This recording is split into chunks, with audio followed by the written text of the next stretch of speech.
Ooh, ooh. Sorry. I had to record. I had to get that one out. What's happening, everybody? Welcome back to No Cooldown Podcast, episode 62. That's egregious. I'm sorry. We're getting up there very, very fast. I'm it's head loss. This is definitely head loss. I don't know how we got this far, but it is what it is. We're gonna keep trucking week by week, damn it. And of course, I'm joined with our podcast partners in crime first and foremost. You know what I'm saying? Mr. Monday Takeover on IG. You know what I'm saying? Catch him weekly with a big ass tripod walking through the city of London. You know what I'm saying? Making things happen. Vlogging with birds and such and all that shit. King is in the building. What's poppin', dog? I'm good. I'm healthy. I'm happy.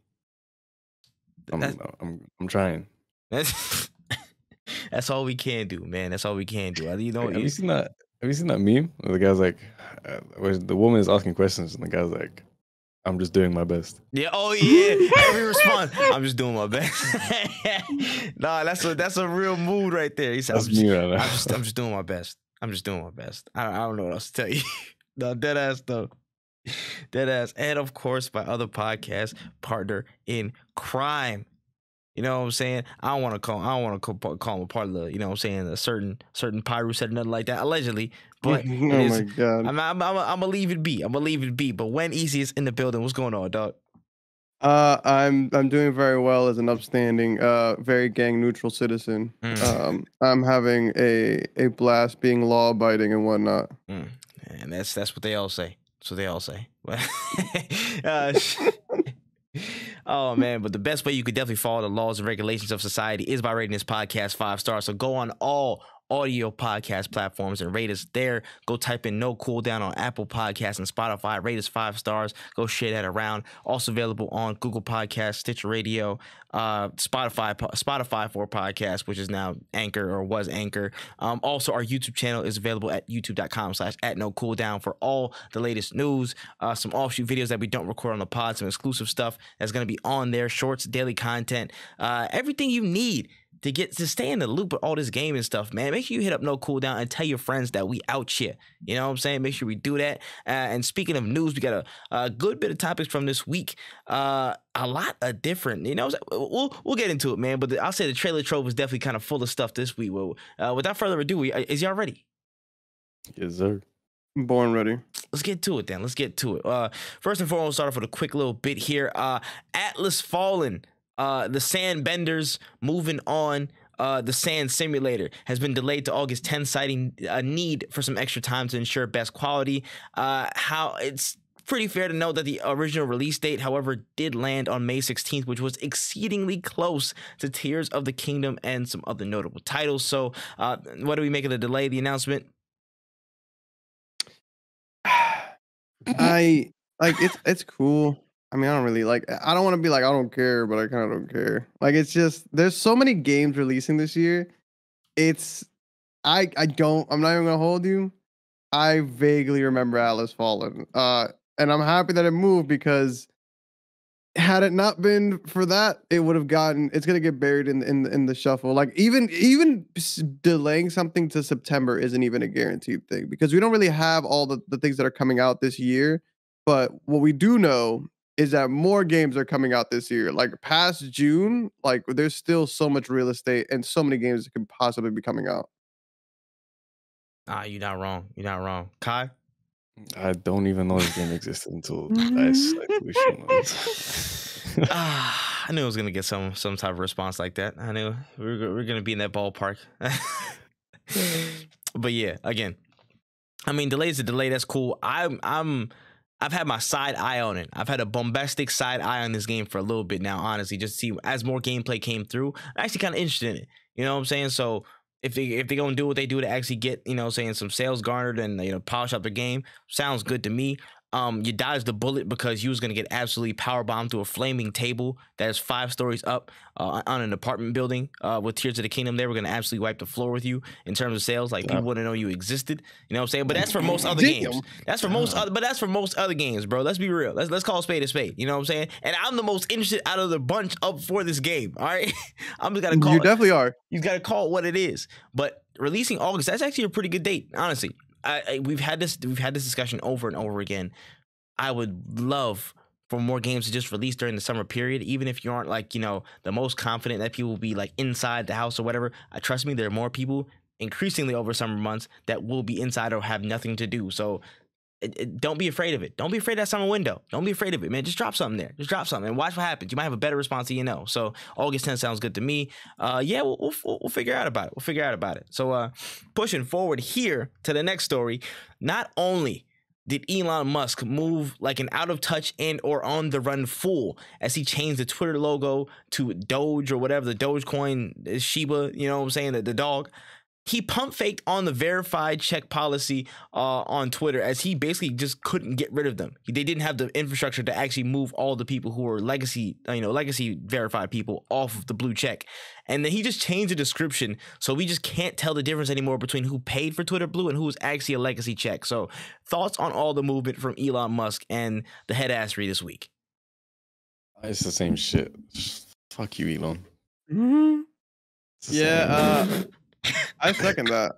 It's just like, man, I get what you're trying to do, bro. You're trying to get your money back. Honestly, but you know, like, hey, buddy, nobody told you to buy it. All right, like that's the biggest takeaway from this. Is like nobody told you to buy it. I get what you're trying to do. I see that as a fellow hustler, you know, like I respect the grind, but you gotta give it up. You gotta hang it up, buddy, because he's like. Not only do I feel like he is the main reason why everybody else is trying to do this dumb stuff, but like at the end of the day, man, like we don't need this in our lives, bro. Just like Twitter was fine before you and you bought it saying it was failing. I just feel like imagine going to the supermarket, buying an apple, and then being like, I saw this apple was rotten and I bought it, so I'm gonna fix it. It's like, no, bro, why did you buy the apple if you thought it was rotten? Like it sounds like you're an idiot, if you ask me. Just put it back. Like, you know what I'm saying? Nah. But hey, what do I know? Funny. I'm not a billionaire. That is funny. Bro. What's the point? What's the point of actively ruining Twitter? Like, honestly, I feel like somebody just dared him in his circle of like dumbass friends. That's what it was. It was his ego. His ego is the only reason why he bought the platform. Yeah. I feel like somebody just randomly like dared him. It's like, yo, do you want to like just destabilize a whole information platform? You know what I'm saying? Do you want to destabilize a social media platform in like 6 months? Like, bet. We'll figure it out. And then he's just doing a challenge to see how much stupid shit he can do in succession. It's like every day he goes into Twitter offices, it's like an episode of Jackass. You don't know what hijinks is going to happen to that app. And then you just get something random every time. Whether it's a stupid Doge thing, whether it's, the open API is crashing for several hours because he tried to change something. You know what I'm saying? And apparently, I didn't throw this in the notes, but I saw this report too. There was literally something in the lining of code that basically like had an automatic booster of Elon Musk tweets. Like, so whenever he tweets or whatever, he gets the automatic booster on his stuff. And then he said, "Oh yeah, I'm the most followed person on this app right now." I'm like, bro, I nobody cares, bro. Nobody cares, dog. You're a bum. You're a dweeb, bro. You're a dweeb. I don't care how much money you got in your pockets. You're a dweeb. And it's painful to see him try and just claw for as much like clout from 2014, not even current day clout from 2014 and all the cringy jokes that he tries to make. It's honestly weird, bro. It's mad weird. And you ruining one of my favorite apps for a bunch of tomfoolery on this, bro. That's crazy. Crazy Twitter gotta be a sacrifice for this, bro. You could have did this with IG, you could have did this with hella other companies, bro. Why didn't you just take Hive Social and just do something else with that, bro? Honestly, I think that'd be the most fitting thing. Shit don't make no sense, bro. How much is a Hive stock in 2023? Nigga, how much change you got in your pocket right now? that might do it. Nigga, that might do it. That was such a funny like period of time. That was a crazy week. Yeah. Crazy 1 week. That was a wild 7 days. But anyways, moving forward here.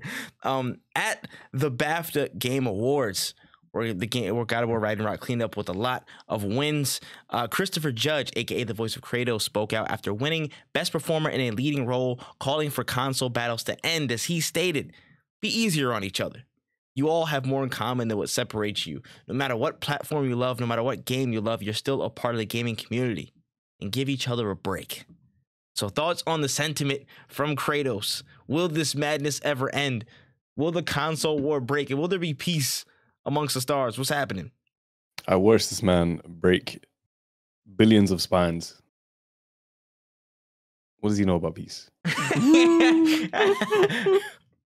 I'll agree to the peace when them Xbox boys take a shower. It's PlayStation for life on this side. No, I'm kidding. I mean, honestly, if you're listening to Christopher Judge's voice and you're like, man, he's right. We should give up the console wars, bro. You're too old. Like I don't know. Like I've always thought the console wars was like one big inside joke. And if you're still believing in the console wars and it took Kratos to tell you to stop, hey man, you're already too far gone. Like people are listening to that, doubling down. They're like, what does he know? Like, oh god. Yeah, I feel like the people that actually listen to that, I'm like, oh shit, he's right. Probably have like fucking boy as their fucking alarm in the morning. Dog, it's like sometimes I guess we're all in our little, our corners and our daily routines, and it's like stepping back and realizing the bigger picture. You know what I'm saying? Just looking back at what really matters, what's fact, and what really should be, and what really is understood as truth. And the truth of the matter is, most of these niggas are losers, bro. I feel like Christopher Judge has to understand this fact. Like, most of these niggas are losers. They don't have nothing better to do with their lives, bro. Like, it's tough. It's tough. And so they cling on to these pieces of constructed plastic and wiring, and they think it's their life, bro. It's weird. It's weird. Because I want to sit him down like 60 minutes or something like that, like an Oprah interview that's in depth, like not with the kid, not with the audience, but just a one-on-one type beat where it's like, yo, do you know that these men were actually on Twitter like sparking up like holy wars and crusades over these consoles, bro? Like when all the DRM online stuff was happening, people was going like back and forth, like it was their favorite team in the world. Like, dog, the buffoonery runs deep in gaming, and it's always surprised me that it was like grown ass people with like 9-to-5s jobs, 401ks, you know what I'm saying, savings accounts, plans, families, you know what I'm saying, children, and they still acting this off the wall. I'm like, bro, y'all actually, I'm about to throw like bucket, like this part of me where I was like, I wish E3 was still around, bro. I need somebody just like to walk around and throw Old Spice at people. You know what I'm saying? Just throw Old Spice thing like, yo, clean yourself up, bro. Nasty ass. Just start pelting people with that. Just to have some sense, bro. Just to knock them back into reality. I feel like, again, like Wen said, the lack of showering has probably, the fumes have gotten into people's minds. Like Nova gas. It's like messing with their stuff, bro. I don't know. But Christopher Judge, man, what a guy. I appreciate his sentiment, but it's going to be a long way for these motherfuckers to understand. All right, moving on. As a follow-up to last week's story here, members of Congress have flat out signed letters and are accusing Sony of using anti-competitive tactics against Xbox in Japan. So word has been moving on about how Microsoft might be involved in pushing some of these letters as a counter to recent shenanigans from Sony. But they're asking for deeper investigation on the grounds of the US-Japan digital trade agreement potentially being breached. So thoughts on this little full court press from some of these Congress members? I mean, just literally just copy and paste my audio from last week's episode. Like,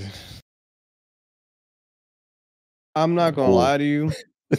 I'm not gonna lie to you. A lot of these like congressmen probably were like, yo, I hate that Sony's doing this to our kids and Nintendos. Like, I don't think they don't like what do they really know, bro? Like dog, we have people asking if TikTok like connects to the Wi-Fi. Like I don't want to read no letter from them talking about nothing that ain't like a Ben Gay recommendations. You know what I'm saying? Like if you get the extra strength, it smells a little bit more, but it does the job. Like I don't need nothing from them, bro. They don't got nothing for me. Like I guess, bro. And it's also like, oh man, the American government doesn't like the Japanese business company from taking away from the American business company. Oh, who would have thought? Like, okay. Nah, man, listen, I'm just like, it's gonna be funny when they just rack up all these cease and desist type ass letters, and it's like, oh yeah, we want to launch an investigation in you. It's gonna hit Japan, and then the Japanese government, and then Sony's gonna look at each other like, you know what they talking about? Nope. and they gonna put it Can't right read in the this. they gonna put it right in the shredder. They gonna throw that joint right in the shredder like nothing happened. Like you just sent them junk mail. Like, bro, they don't care. They don't care. They do not care, bro. I'm sorry. There's the Like what are they gonna do? What are they gonna do? Make like tax Sony? You know who Sony's gonna tax if they tax Sony? Sony's gonna tax us, and then we're gonna be mad at them. We've said this already. Like you guys, like stop getting involved. Let them figure this out. This is some negative ass trickle down, bro. I don't even know. Oh man. Some bullshit, bro. Oh my gosh. Honestly. If you increase the price of PS5s by the time a PS5 Pro comes out, you actually lost your damn mind. I'm calling my representatives. Y'all niggas is getting out of here. Bro, imagine having to like smuggle PS5s across the border because Bro. they increased the tax, bro. I'd rather smuggle that. I'd rather drive to Mexico and put a PlayStation in my tire than to buy an Xbox Series S, bro. I'm not paying for that. You got it, bro. Like I'd rather be on an episode of Narcos. He's gonna play the whole Narcos theme song while he's driving across. Coming from Best Buy. You know, like Pablo Escobar sitting around, like that's me without a PlayStation 5. Like I'm just sitting around, like no, like you go. It's like, hey, we got Xbox Series S's. I'm like, I'm cool, bro.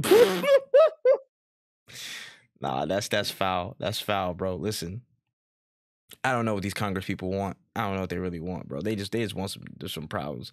Let's figure out let's properly define what connects to Wi-Fi and how meaningless that statement is before we think about any deeper investigation into like tech companies, please. Let's figure this out, all right? That's my only ask.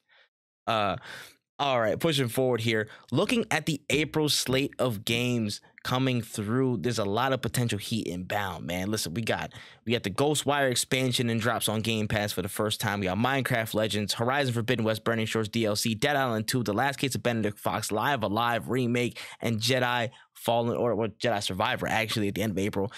So in terms of this month, what are you looking at in terms of releases, what games are coming out and all that stuff? Any particular standouts? And I actually want to start talking about this as a running type of thing on the pod each month. Like this is a big ass, again, we've said it time and time again, this is a big ass year. This is a really big year in terms of games. A lot of stuff is dropping every month. So how strong do you think that April will stack up in terms of the rest of the year so far? And, you know, all things still holding constant, like everything will drop when it's supposed to drop.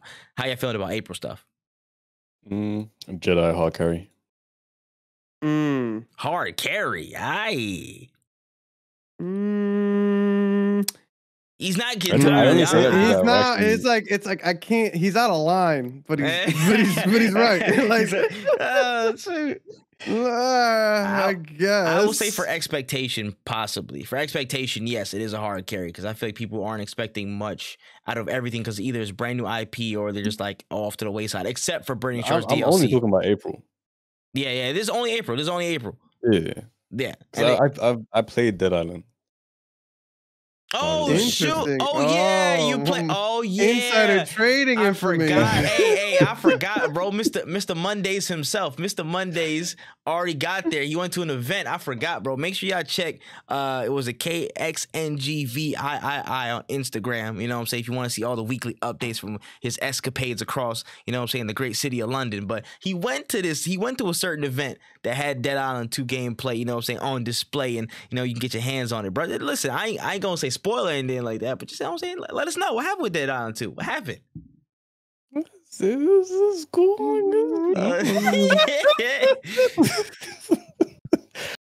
It was. I don't know. I don't want to be disrespectful, you know. So I'm not gonna say nothing crazy. At all. I respect it. That's crazy. That is actually insane. All right, that's a little bit wild, man. But you know, I was playing it alone at an event, you know. True. So maybe I do need to run it back. Yeah, the isolated slice might have got you. I don't know, man. We'll see about that. But I will say personally that April, I feel like April will definitely be a top half of the year type of entry. Like April will probably make it like a 5th or a 6th. I can see that. I need to double check the whole release schedule of the year, but we can definitely go with, like, when the year is done, we can go back and rate all these months and who was the best rank. But I think, okay, Jedi, you know what I'm saying, Jedi Survivor, automatic banger. I have no doubts about that. It is what it is. That's settled. Live Alive, again, I'm not necessarily the most interested in it, but it's a remake. People have been looking forward to it, so it's cool. Last Case of Benedict Fox, I'm very much looking forward to this, like 100% looking forward to this, and I feel like it's going to be a really under the radar type of game. And I predicted this like from early on in the year. I was like, yo, this game is going to be a sleeper that people kind of miss, and it might be pretty solid. So I'm down with that. Again, down 2, we talked about the Burning Shores DLC, looks pretty solid.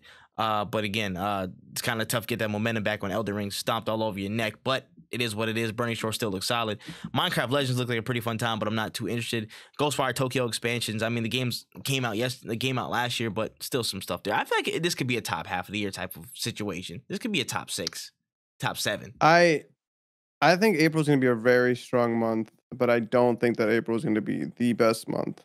And that's just because I'm not even going to lie to you.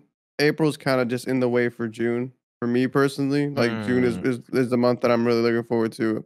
I genuinely hate that June is so far away, but I don't think that April is a bad month. It's definitely better than. I want to say this month wasn't super heavy in games, but I could also be wrong. But I don't remember this game being super. I do a tier list of these months, and I don't remember this year. I don't remember March being something that I was like super excited for. So I think that's gonna be a good one. There was some stuff in March though. I ain't gonna lie. You had Wolong, you had Resident Evil. You know, Resident Evil is probably the gem out of all of them. Resident Evil, I think, is game of the year contender. But if whatchamacallit is carrying, if Jedi is carrying, like Resident Evil 4 put that month on its back. Oh yeah, there's no way around that. There was only really that. What's it called? Crime Boss Rockade City, which I heard was getting real yeah, it was getting really Rockade reviews, if you ask me. You know what I'm saying? It was looking kind of I hate you. Yeah, it was looking kind of rough out there, boy. But it was just that, and what? I really can't. 2K23, yeah, WWE. Like that was pretty much the only major things off the top of my head. I'm about to say, yeah, nah. I think this month will be better than last month, 100%. I can see it being a top 6. I'm with that. All right. Pushing on to this news story right here. News broke that Pokemon Stadium is finally going to be available on the Switch via Nintendo Switch Online on April 12th. Thoughts on Pokemon Stadium coming back through? Honestly, I'm not a huge Pokemon Stadium fan. Wow, I'm not gonna lie. that is tough. I know. That is and wow. for my age, people are gonna have a heart attack. But I'm just like, wow. I never had Stadium growing up, and the only ones that I played were like the ones on GameCube. I like the Pokemon games. I love Pokemon as a handheld game. I didn't really need it as a console, like a home. Like I love my RPGs. You have no idea how much I love my RPGs, but I don't really need the big screen for it. I think this is sick because it's on the Switch, so you can take it with you, and I'd definitely be tapping in because I own this. But if I didn't have the bundle, I would have skipped this pretty easily. That's tough. If I didn't have like the online service, I should say. I mean, that's just your point of origin, your point of reference, though. So I mean, I understand it. But for me, nigga, I'm the opposite shit. I ain't gonna lie. I like this a lot. Pokemon Stadium. I feel like, especially for where it was, and it depends on the online component and how it works out. But like for what it was such a fun experience. Again, just literally just like it's the 1v1. Like I'm really like, are you that nigga at the roster? Pick your 6, I pick my 6, and let's get it rocking. That's really it's just the essence. It's just the essence of the battle. I liked it. Yeah. That environment, that experience was cool. And to see him bring it back was dope. So I got no complaints about this. It'll definitely be a fun time. For me, this actually a decent incentive to actually get the online expansion shit for Nintendo Switch stuff. So solid. Dang. Kai, any thoughts on this from your young mind? Bro.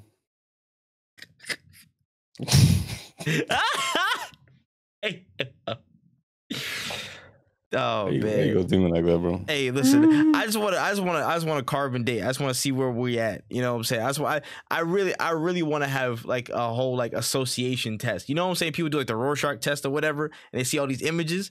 I just want to put old images that go farther back in time in gaming and just see how much How much Pokemon sticks? Stadium is the first game to show Pokemon in 3D, giving N64 fans a chance to see the game. Come on, now, how you feel about that, man? Come on. Is he? I'm so hyped. As he should, man. That's good. Let's go. All right, man. So Konami has made a huge commitment to getting in gear with video game production as they announced plans to create their Osaka studio, with word of a new creators first studio within the facility with motion capture and sound studios necessary for production, and a bunch of new stuff to kick their development teams in gear. That office is set to be open in 2025 with a whole bunch of R&D developments and new buildings and all that stuff. But it seems like Konami's trying to level up and really get back into top shape when it comes to producing a bunch of new titles. So thoughts on all this? I feel like Konami's been out of the game. Like, I feel like they haven't been in the game that long. They haven't been making anything in a long time. And as much as I've missed Konami, truthfully. The main reason I like Konami so much has his own production studio. So I kind of just like whatever about the whole thing. It's just like, oh no. Like I don't know what y'all gonna do. Like I haven't seen y'all. Like yeah, maybe y'all still got it, maybe y'all don't. But we gonna see, you know? I mean, this is a studio again. I feel like what IPs they sleeping on? They're sleeping on a good amount of IPs. I mean, of course, the entire Metal Gear, whatever that is. I'm about to say Metal Gear. They're sleeping on Silent Hill, but the Silent Hill they outsourced already, so that stuff's already coming back through. Castlevania stuff. Oh my goodness, if we can get another Castlevania Lords of Shadow, that would be nice. That would be really nice. That would be great. They're sleeping on some decent stuff here, so I'm like, yo, to have that incentive is cool. I'm interested to see what they even do with this stuff. So listen, throw your hat back in the ring, Konami. You know what I'm saying? Let's see if you actually got something about you now in this modern environment. You know what I'm saying? And the facilities sound nice. You know what I'm saying? That I would love to get a No Cooldown tour in there. You know what I'm saying? Just to invite us out and stuff. I'll make sure Wen never says a bad word about Konami again, especially about Metal Gear Solid. You know what I'm saying? Well, He actually cannot guarantee that. I 99%, 99%. We could work it out. But still, you know what I'm saying? Just to view the facilities and all that. But it's good on them. Good on them that they're invested in this stuff and actually trying to put state-of-the-art shit back and just trying to reestablish themselves as a premier developer on a lot of different projects, because they have some stuff. It's just unlocking it. So hopefully this is the first step to bring some really dope stuff back to the main stage. All right. Just had a quick report on a bum shit here. Unfortunate turn this week as Resident Evil 4 Remake is getting review bombed on the user score side of things over the voice acting performance of Ada Wong's voice actor Lily Gao. Just a lot of people just came out the woodworks trying to just like, you know what I'm saying, slate her for her performance, which from what I've seen isn't even egregious. Like, people are just overreacting. But just thoughts on what you saw from this thing and the unfortunate situation that's brewing. I mean, first of all, we need to just stop this whole review bomb shit. It's so annoying, bro. It's so annoying. It's just unfair, bro. Oh my! Like, if a project is bad or people don't like a project, then just review it bad for yourself. Like, this is nuts. Imagine, bro, you don't like the voice of somebody, so you know what? I'm gonna undermine the entire project on publications. You know what I'm saying? I'm gonna go out and review my displeasure on this entire project, and I've seen some people who was like giving straight abuse to her. I'm like, yo, bro, this can't run, bro. Y'all are some losers. This goes back to the previous statement. Yeah, a lot of y'all need some Old Spice thrown at y'all, bro. Y'all stinky. Y'all just terrible. Yeah, it just doesn't. So like my whole thing with this kind of like behavior and activity is it's very evident that the people who engage with this kind of behavior just have actually never created anything worthwhile on their own. Like they don't make anything in life, because if you sat down and actually worked hard and understood how much work it takes to make a video game, to be a voice actor, to do anything really in life that's worthwhile, you'd understand that being unfairly criticized, not only does it not feel great, but it also just like, we know this game is not the review that you guys gave it. We know that. It makes zero sense for y'all to act this way. It's also just like, man, grow up, bro. Like, you have to really think about it through the lens of like the regular person, and that's what I really like about my own support system is that a lot of the people in my life do not play video games. So when like things like this happen, imagine going up to somebody who doesn't play video games and isn't as intensely obsessed with this medium as you are, and you said, I review bombed this because her voice acting isn't the best. They're gonna look at you like, yo, bro, you are 36. Like, bro, my man, you need to go get a job. I don't even have a Metacritic account because I don't have time for it. And you're telling me you went, made the whole account, signed up, all that, typed in voice acting bad, 0 score, and then you went home and sat and were like, yeah, that was a good productive day, you know? Like, okay, cool. Bro, people be they're like mouth breathers, bro. Y'all be degenerates. I ain't gonna lie. Like y'all really do need jobs, bro. We really like go sell some lemonade, bro. Go get people's mail for them or something, bro. Start small. It really helps your life. Like, jeez. Oh man, but love to her. And we already know, you know what I'm saying, Resident Evil 4 remake is a 10 out of 10, so they can hold my nuts review bombing my shit. Review bombing one of my goats. The whole testicles, man. For all the tomfoolery, hold that. Anyways, moving on here. Ahead of its anticipated release, Star Wars Jedi Survivor has had an extensive preview with a lot of new features and details shown about the game, and we're gonna, and what we're gonna sink our teeth into with the upcoming sequel, including a deeper Jedi chamber room puzzles, kind of akin to Breath of the Wild in some sort of way, side quests and companions in certain parts of the game, a ton of customization options from lasers, from lightsabers to clothing to blasters, and even hairstyles of all different kinds, brand new force abilities, a new hub world that's very explorable, 5 combat stances, but you can only use 2 at a time, creating a lot of strategic considerations for your build, and a whole lot more. What did you guys catch of all these details?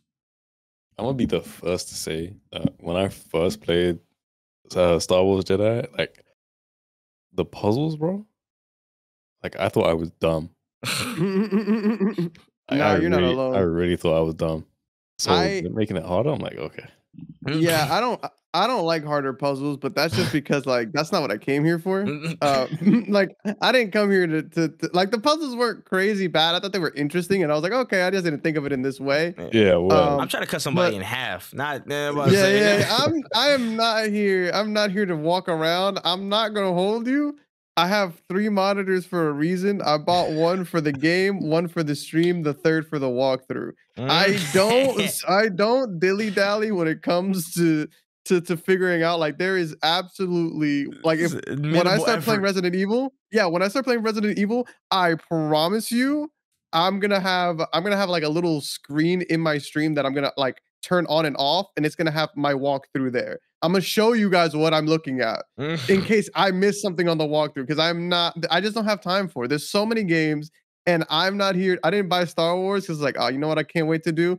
Grab this extension cord and turn on this old ancient artifact. That's so that it would rotate to the left, and then grab the other, because that's what I got stuck on that part, because I'm like, how the fuck do I get this extension cord over here in the other game? Like, I don't got time for this, bro. Like, let's go. I'm trying to fight. Like, I'm trying to find the people that I'm trying to find and kill people. Come on. Yeah, nah, I get it.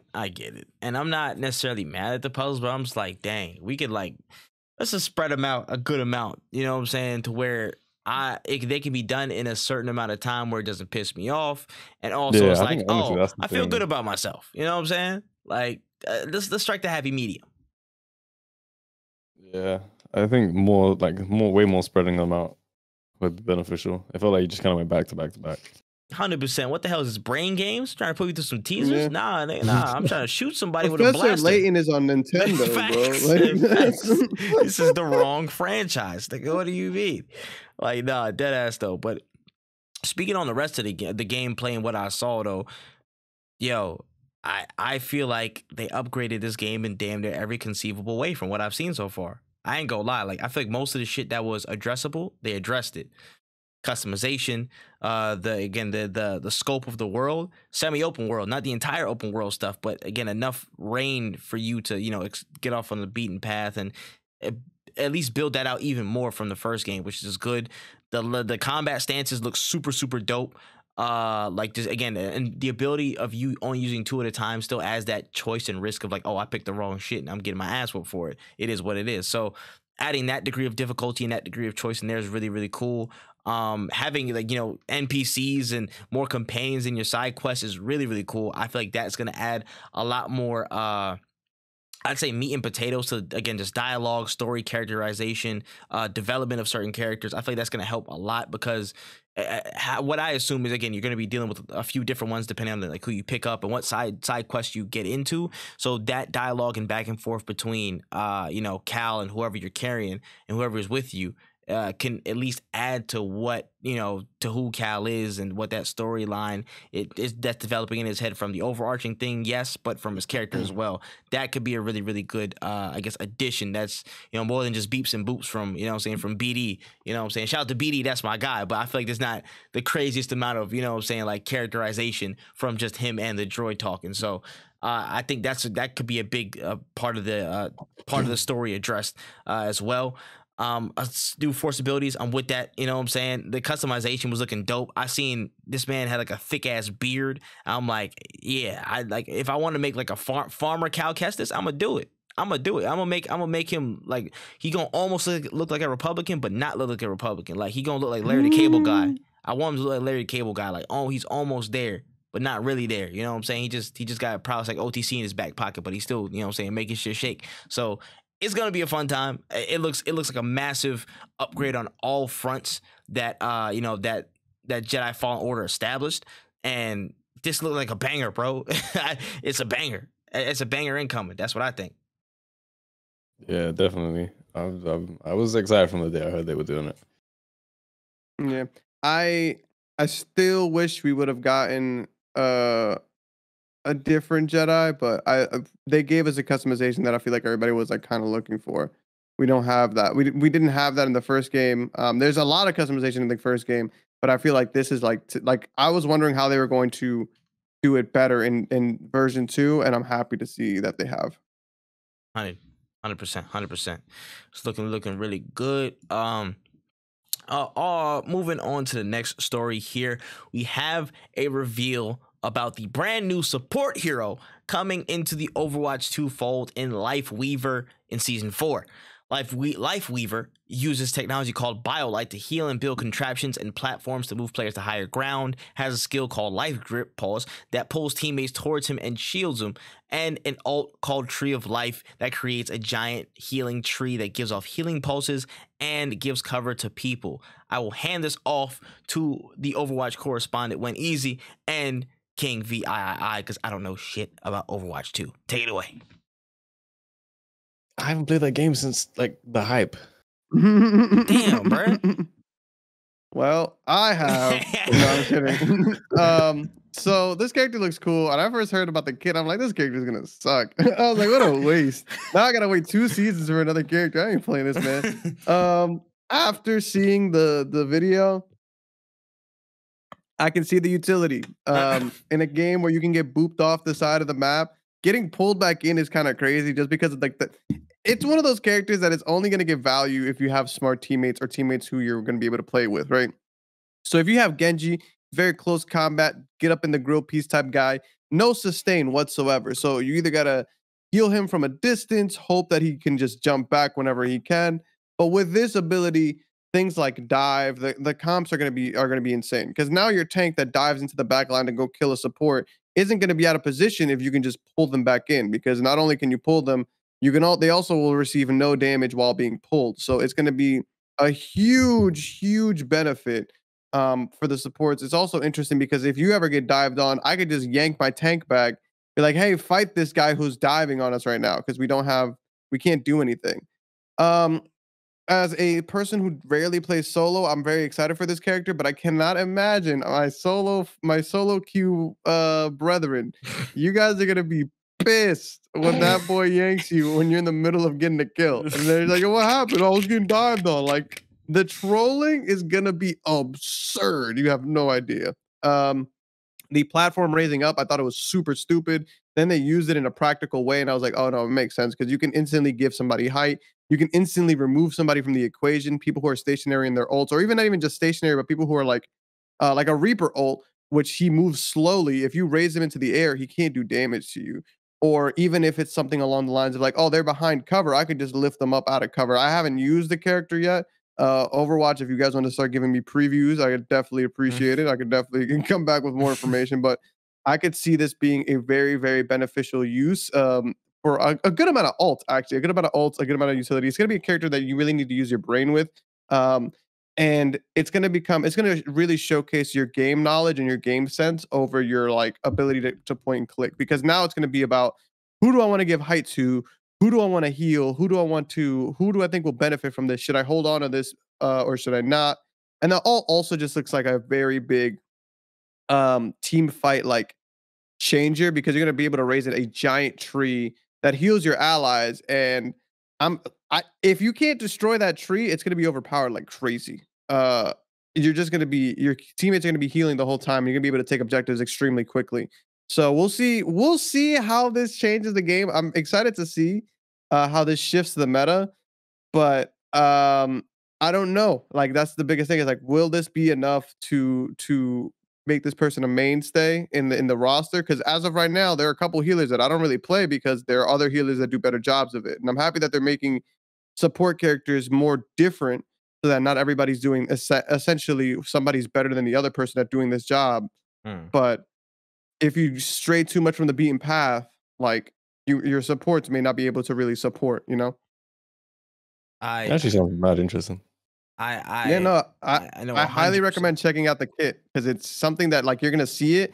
And even if you don't play Overwatch, if you play something like Valorant or if you play any shooter, like wow, imagine being able to gain like, because their one ability is essentially a Horizon Q, and you can lift anybody up. So it's like, damn, what happens when you have a Cassidy whose ult is to like lock onto people? If I give that person height, there might not be anywhere that these people could hide from anymore.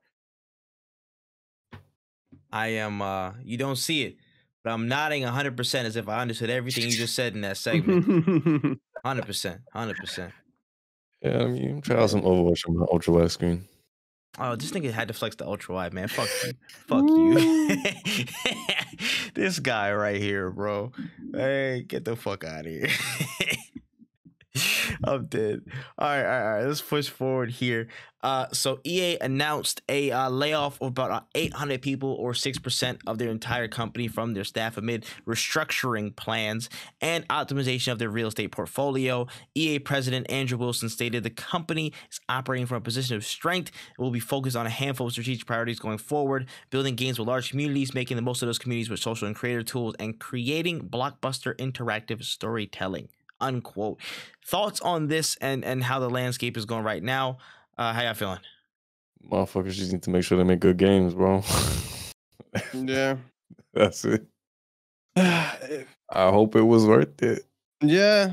Like, it's just, why? You know, like, I guess, bro. I guess EA. Y'all, man, I haven't heard a good EA story in a minute. The only time I ever hear a good EA story, it's like, has either to do with Respawn or it has to do with Star Wars. And it used to have, Apex used to be a part of that equation. It is no longer a part of that equation. Apex, I haven't heard a good Apex story in damn near a year. So EA needs to tighten up, or we're going to be seeing an entirely new drama where Xbox is trying to buy EA and then it becomes a marketplace problem. UK in there all over again. Like somebody's got a chart and they're like, only 10% of households are playing Battlefield right now. Hey, and then they're like, all right, what's the other 90% playing? Call of Duty, but that's not the point. 10 is high as shit. I ain't gonna lie to you. 10 is actually generous just because it's on PlayStation Premium. That's the only reason I said 10. Facts. With bigger Battlefield, though, you want to come back. But yeah, I have nothing more to say about this, but this restructuring better be worth it then if you're going to lay off 800 people. Or else, you know what I'm saying? What was the point? Listen, we get it. There's a recession coming. You guys want to beat the curve and just, seem financially survivable and still making progress despite a recession. But dog, I just hope these people can land on their feet. That's the only thing I really care about at this juncture. Can people land on their feet and really get secured in the industry or whatever else they want to do next? And are these games actually going to come out good that you're talking about? Because if you want some bullshit, I'm not here for it, bro. I'm not here for it. But yeah, it is what it is. Remember the days when like tech companies, gaming companies would come out and be like, "We're doing some groundbreaking shit." They were doing some groundbreaking shit. What a time it was. what a time. And then they would actually show you the groundbreaking shit. They'd be like, "Yeah, now we're working on some crazy stuff," and then they just don't tell us now. You know what we should all watch actually before the next episode? We should watch that new it's on Apple. It's on Apple's platform. Tetris. Yeah, we should all watch that for the next episode. Low key, I'm down. I'm down to watch it. It was Taron Egerton stars in that, right? Yeah, he's definitely in there. We're 100%. I'm down to watch it. Yeah. Shit, I'm about to say yeah. Now I'll find it. I mean, if you guys want a really good video game documentary, I highly recommend Indie Game, because that like blew my mind on how the video game industry works from the indie perspective. And that one, it's super interesting from a developer standpoint.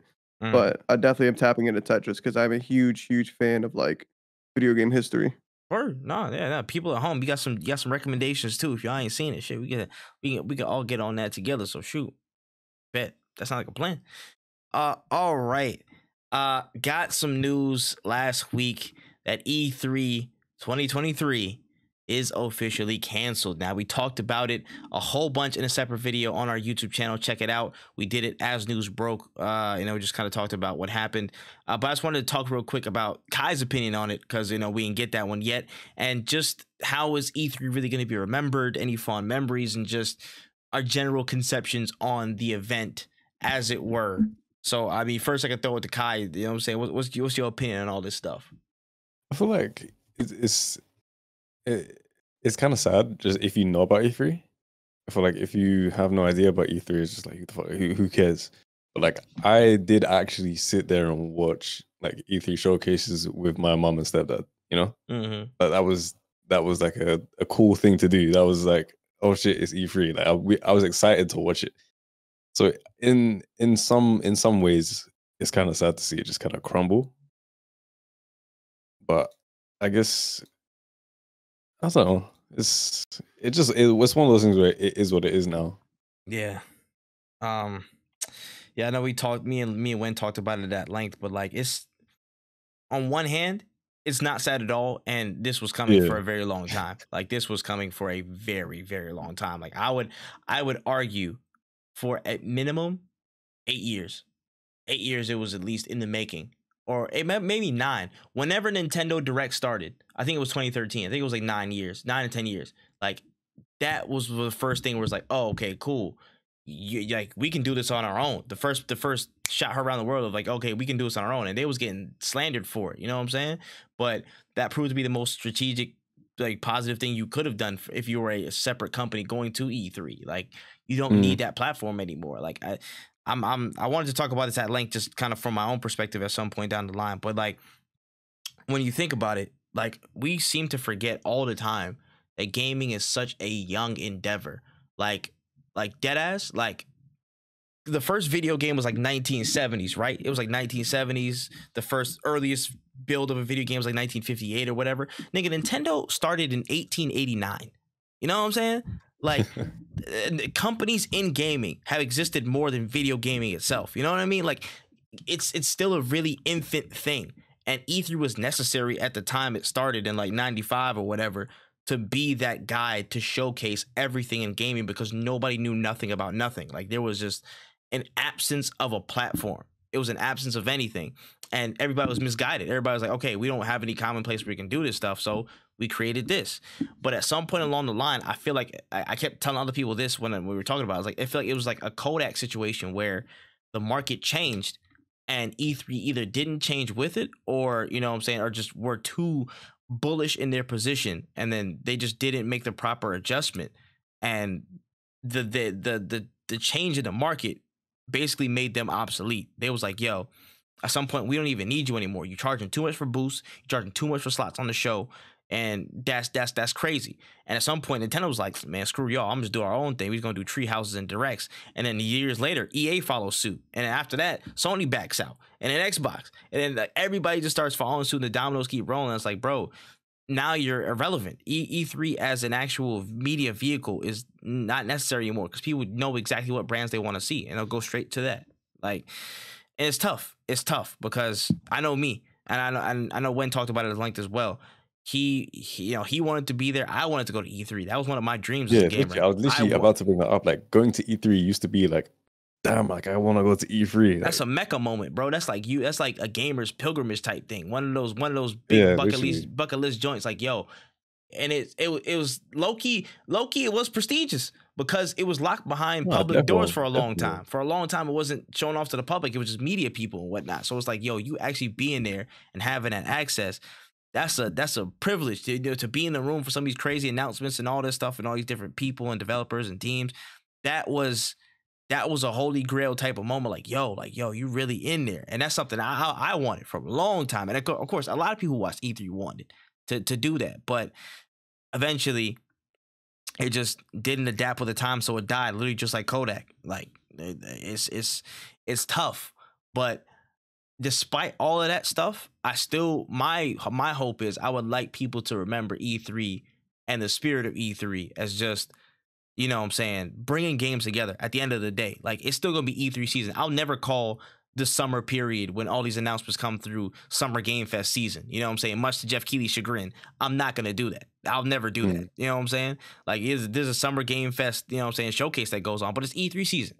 It's fully cemented in gaming's history that this summer period, whatever, where everything gets shown off, it's E3 season. You know what I'm saying? It's a time where a lot of great things happen, a lot of great announcements get put forward, a lot of information shared, and this is where people come to really have fun and see what's next. That's the essence of E3, and I hope that sticks with people. I hope that doesn't get lost in the sauce. I hope that is like a staple of people's memories. I don't think it will. I think the reputation of E3 might be like, it might turn into a joke, which would be kind of mad, but it wouldn't ever be forgotten. 100%. And then I was looking at it the other day. I mean, like I could just crowdsource y'all before I go through some of the list, but like, yeah, what's some of y'all favorite E3 moments? Oh man. Honestly, and I don't even know if this is still considered E3 because I don't know if Nintendo was a part of the showcase at this point. I mean, it still counts. It still counts. No, yeah.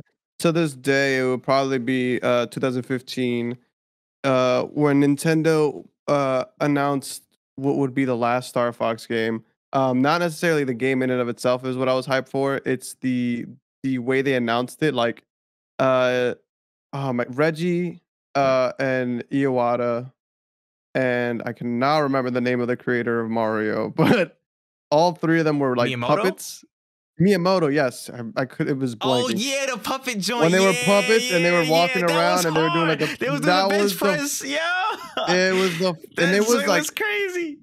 It sucks that that moment was like it's connected with arguably the worst Star Fox game ever created, and it's like. But I just remember like watching that and being like, this is so fucking gas. Like this is like so, and like there's always the hype moments. Like there's always like KH3 and like I remember seeing Siege for the first time and being like, well, this is revolutionary. Like seeing a bunch of different games, but like the one that stuck with me the most, the one that I ever like I watched that little intro maybe like 4 to 5 times a year. Just when I need something to make me smile, like I always go back to that. And I remember watching that like on like it was a dope moment.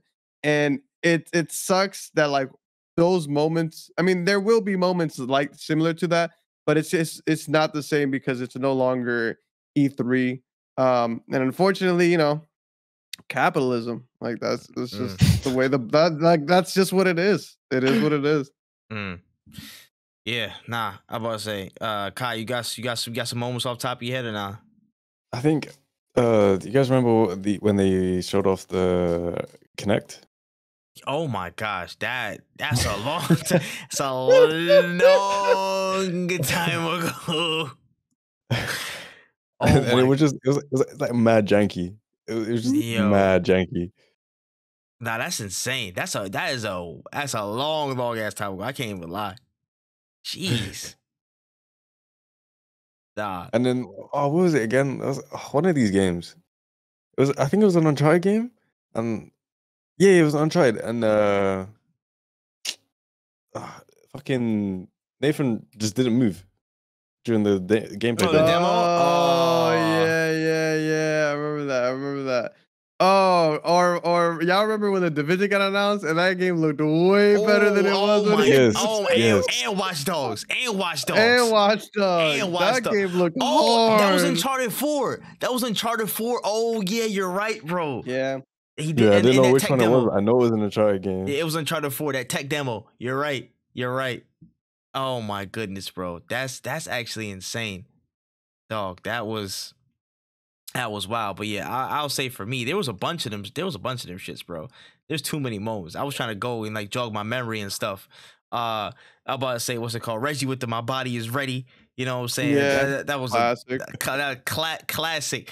The nigga that said Peggle 2, he said it with so much vim and vigor, bro. That joint had me dying for days. I'm like, bro, you was really that excited over Peggle, my guy? Peggle's up there though. I ain't gonna lie. Peggle's solid. Solid. I'm not saying that, but again, at the time, I was like, yo, it's just Peggle, but like, yo, I get it. No, but like, I feel that. He said I remember the 2. I remember when people announced Shenmue, and I remember that one dude stood up and he was about to cry, and the camera zoomed in on him, losing his mind over Shenmue. Yo, I'm bro. like, damn, why they do Buddy like that? Like, Facts. Fucking when everyone went crazy over Keanu turned up for Cyberpunk. Oh, the Cyberpunk one was this nigga said, "You're breathtaking." Nigga said, that was actually. They did not give that man a script. He was just cooking off the top. He was going crazy, but Keanu's such a professional though. That man's awesome. Yeah. That guy's amazing, man. I came in front of you. What's it called? What else, man? Was Halo 3 E3? Halo 3 was like E3 like what? 07 maybe? I can't even lie, but I remember I think it was the reveal of Halo 3. I don't know if that was like a separate conference or it was at E3, but whenever that happened, niggas was losing their minds. I remember people lost their minds over that review. I remember that 100%. 2006. Jeez, that is a long. 2006. I really dated myself with that. That's disgusting.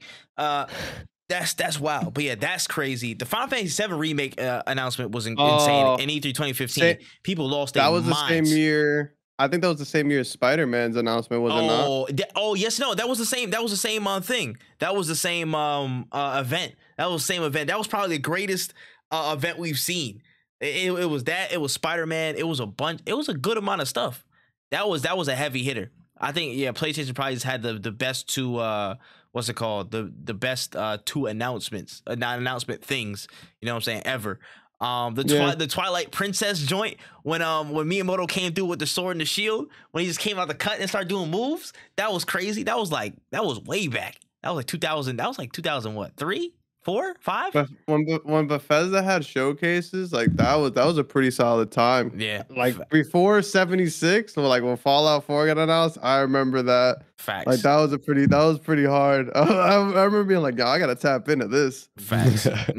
Factuals. What's it called? Damn. What was it called? The Devolver Digital joint. Whenever they parodied all of E3 stuff, I remember they was like shitting on E3 as an E3 presentation, and I feel like that put Devolver Digital on the map for a lot of stuff. That's what, like, that was different. That was like, it's super entertaining. Honestly, I think from there I was like, you know what? I never, like, you know what I'm saying, like, people didn't really give them the credence at that time, but I was like, yo, I'll tune in for Devolver because there's actually like very entertaining presentations, probably the most consistently entertaining presentations in E3 history, and not just for the games themselves, but just for how they presented it. Mad funny. What else, man? There's a lot of stuff that just slips my mind, bro. There was all the awkward moments of people. Who was that one dude who was debuting a racing game and he just did not know how to read? Oh my gosh, I forgot that, but it was so funny. I remember when it was during EA's thing. Yeah, I don't remember that. I remember EA had some cringy moments. I remember when I think Unraveled was first announced, or Unraveled 2. I think it was Unraveled 1. Yeah. And the creator came out and he was shaking. Like he showed off Oh, the doll and his yeah. hands were shaking. And My I boy felt was so bad. He was so nervous, bro. He was so nervous. You're right. He was talking about my man Yarny, bro. My man Yarny.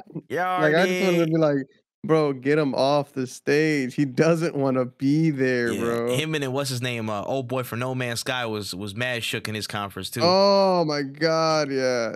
It was one of those moments where I realized that maybe online was the best call, because there are just some people who are not built for it, but they're the only people that can talk about their game. Yeah. Like if anybody should be getting credit, it should be the creators of the game, but they are not built for public speaking. Hey, not everybody is. I hope that's a part of people's financial packages at these jobs, man. We need to help train up a little bit more, man. I about to say, but yeah, that and you said it already, but I'm gonna say it again, bro. That Kingdom Hearts 3 reveal was a spiritual experience. I'm gonna be real with you. I'm gonna be real. That made me believe in love again. I can't even front as a young man. I was like, bro, we're never like in my head. It was already on my heart. It was already set in stone. Like, yo, we're never getting anything Kingdom Hearts related again. No mainline stuff. I might not ever see Sora again. It's cool. And I moved on with my life. And I was playing Call of Duties. I was all that stuff. I was in there. As soon as I seen that damn Master Defender in the sand, I lost my mind. My man's picked it up. I almost cried tears of joy. I was like, dog, I could believe again. I could put this Call of Duty. You seen that RDC video where he was like, yo, J. Cole's back? That was me. That was me. I had to put my whole polo on. He's like, that's not even me, bro. It's not even me. I put the Call of Duty down. What's my nigga pack? So wonderful. I had a very different experience with that because I saw it and I'm a huge Kingdom Hearts fan. I was like, no way. And then I followed it and they were all like, yeah, we shouldn't have showed that. Like literally the day after, I did put an article that said we shouldn't have showed that. The game is nowhere near ready. And boy, were they correct in that part. They were because so ready. That game didn't come out for like they were so 8 years. It was a solid 20. It was a solid 6. 6. I guessed on 8 to exaggerate, and the fact that I'm that close is egregious. That's still egregious. That's still pretty egregious. I ain't gonna lie. They finally fixed it after like a year and change afterwards. I still need to go play Remind all the way through, but it is what it is. But for the moment, that right there was absolute crack. That felt good. That felt good. You know what I'm saying? And by extension, I'll even throw in what's it called? The snake reveal. The snake reveal for I think was it Brawl? Oh, the snake my God, reveal was I crazy. can't remember. That was a crazy moment too. I can't believe I forgot that. Yeah, no. Yeah, that. I remember people talking about that for days. I remember like, oh my God. I'm trying to think because I don't want to butcher it because I cannot remember. I remember exactly when I saw the trailer for Metal Gear Solid 5, and I remember seeing Snake for Ground Zero. But I remember my cousin. I was hanging out at my cousin's crib, and I was just chilling on the floor, and he drops his phone in front of me with the trailer, and I was like, he had a case on it, and he's like, yo, he's like, huh, and then dropped the phone in front of me, and I'm like, what's this? And I was like, Konami, is this Castlevania? He's like, motherfucker. Nobody wants that bum ass Castlevania. Watch that shit. And I was like, my cousin doesn't even like Metal Gear Solid, but he knows how much I love Metal Gear Solid. And then I heard like that standing, and I was like, wait. And then I saw that trailer, bro. I literally was like in tears. I was like, this is gonna be the greatest game ever made. And then fucking Witcher 3 came out the same year, and I was pissed. I was so bad because I'm like, I can't even. I was pissed. I was like, Witcher 3 doesn't deserve it. And then like I played Witcher 3, and I'm like, no, this game is hard. This game deserves it. It's like Scuba eating into a Krabby Patty. It was like so many years. Facts, bro. Oh man, but that's what it's all about, bro. So no matter what decisions the ESA made, and whatever fate that the actual program is happening with it, I'm just glad that it was where it was to provide so many people with those memories. So you know what, I can never, you know what I'm saying, in actual truth, you know what I'm saying, and for the meme, I'll throw jokes, whatever, but in actual truth, I can't shit on this event because it provided the industry so many different moments. So yeah, man, long live E3 season. Long live E3 season. I can shit on this event. Of course. And the reason I can shit on this event is because E3, the reason I love all of these, every single one of these moments. But at the end of the day, every single one of these moments had one thing in common. they were facilitated and brought to us by E3, but E3 in and of itself is a reason it failed. Like the people who Oh yeah, made no, that's this 100% event, true. and that's the problem I have is like all these great moments. We could continue to have these great moments, but hey, they wanted the bread, and now now people are doing shit online. Jeff Keighley done took your soul like Shang Tsung, bro. I don't know what you want to do now. Like that's kind of tough. You just gotta sit there and take it. But yeah, I mean, it is what it is. I'm not. Yeah, I mean, you could definitely shit on the event. That's what I mean, like the programming itself. But I'm saying the spirit of it. I don't think you can. Yep. It's still an important piece of a gaming culture, whether you like it or not, whether it's here or not. Still important. So yeah, still long live E3 season. Can't front on it. All right, let's speed through here and talk about the trailer trove in this section here, some more watchable media and all stuff like that. And there's a whole bunch of crap to get through. Good Lord. First and foremost, got a lot of news this week talking about Harry Potter and Harry Potter getting plans in place to reboot the IP as an HBO series, with each book serving as a season of television covering the story of the Harry Potter saga, following the trend of Lord of the Rings series having rebooted films on the way. Thoughts on the revival and the new format for Harry Potter was good. I know they mad about that shit. Yeah, I'm not gonna lie to you. I am not watching that. I ain't watching all. Even when to tell you, like, even when I was originally like, hey, I'm going to watch all that. Before I knew about anything about JK, I was like, I'm gonna watch all these Harry Potter movies. I sat down and I made that list, and I looked at how many hours I was gonna have to watch, and in my mind, I'm like, who in the right mind was gonna watch all these things? And so I paced myself. I got up to like movie 2. I found out she was a transphobe, and I was like, cool, I ain't gotta watch it anymore. Awesome, save myself some time. Cross that off the list. I'm not watching how many movies? It's like 11 movies. I'm not watching 11 seasons of that show. Hell of a lot of movies, bro. It's absurd, and I'm not gonna lie to you. There were some times where I was kind of dozing off on the Harry Potter movies, and those are just the movies. Imagine full hour-long episodes. Nah, bro, you could Leviosa that shit out my crib. I watched them all when I was like just mad young, and then. But like the first like 4, 5 even, they're just shit. Like as films. That's like, kind of tough. Nah, bro. They're actually just shit until they get to the end. Hey, I ain't gonna lie. Azkaban was cold as hell. I liked Azkaban. Okay, that one, yeah. I like Prisoner of Azkaban, and then the other ones, I feel like it's just dated because they released so long ago. But it is what it is. But yeah, I'm gonna be real with you. I know the reason why you're doing this, or at least a part of the reason. Several.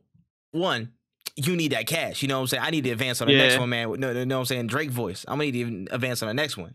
like you got some big rings. One, you need that money.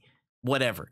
2, it's funny just to reboot the cast after damn near all the main characters were just like, yeah, nah, we support trans people. What's happening? What do you mean, JK? You know what I'm saying? And she's like, yeah, and then she's just double down on the green light, like, yeah, let's replace everybody right now. Let's go. Let's do it. Like, all right, bro. I peep game. But again, I really don't care. I'm tuckered out on Harry Potter stuff. Like it is what it is at this point. The wave has passed me. The wave has definitely passed me when it comes to that. I watched it. I watched the movies twice when I was younger. You know what I'm saying? I didn't read all the books because it wasn't that deep, but it was some cool stuff. I was riveted at the time, and now I'm just not really that much into it anymore. It is what it is. You know what I'm saying? Like that interest and love for the IP. I'll love to, you know what I'm saying, the stories and stuff and the entertainment value, but I don't care now. I don't care. It is what it is, bro. It's gonna make a buttload of money because it's Harry Potter and that IP is actual. It's gonna stand test of time because there's too many people that support it and like it. So there's that. But yeah, no, I'm not interested. Not really too interested in that. Yeah, it's just so funny because literally yesterday I saw like a video of Daniel Radcliffe sitting down with trans kids and like talking about like just their lives, and I remember being like, "Damn, man, I wonder how JK feels about it," and then being like, "Yo, we're doing a reboot." I was like, "That's hilarious." That's exactly how she feels. And it's also I also like to say like at this point, man, like if you're watching the reboot, what's the purpose, bro? Like Mm. you already know. Just all read the this. book. What are we getting it, bro? What are they gonna? They're not changing anything. You don't even have to read the book. Just watch the movies that you've already Yeah. seen. Like you know exactly what's gonna happen. Just you know what I'm saying. Just whatever you do, you could just acquire it by certain free means. Wink, wink, hint, hint, nudge, nudge. You know what I'm saying? That's all. Allegedly, that's all I'm saying. That's all I'm saying. Allegedly. Allegedly. I don't know. All right, here. Moving down. Legendary Pictures has officially acquired the film and TV rights to Street Fighter, and reports are flowing that the studio is already making arrangements to work with Capcom on future projects in a live-action Street Fighter lane. Now, Legendary has, of course, had a hand in the Dark Knight Saga on film, the Godzilla Kong films in recent times, Detective Pikachu, and a whole lot more, and have snapped up another fictional IP in the gaming lane to cook with. So, thoughts on this Street Fighter going live action? Scary. Yeah. I'd love a good live action Street Fighter. I would love it. No, you don't. No, you We've wouldn't. gotten 2 of those. They weren't good. They were not good. The Bro, best Street Fighter. That 2009 joint. Oh my gosh, that pissed me off so much. Oh my gosh, that was diabolical, bro. I would take the 1994 one every single day of the week over that 2009 joint. The Street Fighter, the best Street Fighter movie, hands down, is the animated Street Fighter 2 movie. Facts. Facts. So good. Till this day, it stands up. But if I needed somebody to remake a Street Fighter film, I guess the people who made Pikachu, they might get it, but I don't know, man. It's like you gotta like Mortal Kombat was not the best film, but it wasn't terrible either. Like you need to hit that. That's the standard. Them adding a random new guy, stupid. Very unnecessary. If they don't make a sequel, I won't be upset. But that's the standard. If you're gonna give me a live action Street Fighter, you gotta hit me with the standard of Mortal Kombat. It has to be that level of good. Anything below that is abysmal, and you should lose the rights to the franchise. Anything above that, and I'm gonna be pretty impressed. I said this to Kxng before we started recording, but I haven't seen a good like video game movie that blew me away, and I was like, yes, I need more of this. None of them have hit me with that feeling. As long as it's not horrible, I guess I'm okay with it. I'll tell you this. The funniest thing is, I think Street Fighter is actually a pretty plausible series to actually, that could translate across to the silver screen or movies or whatever. Why? Because somebody actually made some type of live action like budget thing, and it was actually solid. It was solid as hell. People was doing Tatsumakis in real life. I was like, bro, like this is really plausible. Look it up. It's Street Fighter Assassin's Fist. I believe that was like I can't remember how old it was, but it was like a fan made joint, and it was actually decent. I came in front of you. It was actually a decent, like a whole decent project. I came in front, and I think it came out somewhat relatively around the same time as the 09 movie, and I was like, bro, people with millions of dollars had to produce that. And then these dudes came in along and did this for probably free, you know what I'm saying? And they made something that was way better. So the IP itself, very plausible, but it's just framing it in the right way to make sure it works. What's the story? Who's going to be the focus? Is it going to be a Chun-Li thing again? Is it going to be, you know what I'm saying, staying on Ryu? Is it going to be just a character like switching around? What is it going to be? You need to pin that down, and figure some stuff out. You know what I'm saying? I don't know what characters you're gonna include, what not. There's some plausible ones. There's some ones where it was like, yeah, don't really touch them for now. Who the hell's gonna be a Zangief? You know what I'm saying? Like if they put in a Zangief, who's gonna be a Zangief? Yeah, there's a lot of questions around certain characters, but we'll see. We'll definitely see about it. But I actually have some hope given Legendary's pedigree with certain franchises that are fictional. They've had some decent work. Now it's just the right director to bring some good stuff out, and the casting needs to be correct. That's the only questions. But at least Legendary having the IP, at least they have some reputable nature when it comes to, you know what I'm saying, pulling from source material and giving the right environment for people to cook in. So we'll see about it. We'll see about it. All right. Pushing forward here. Let's talk about it, man.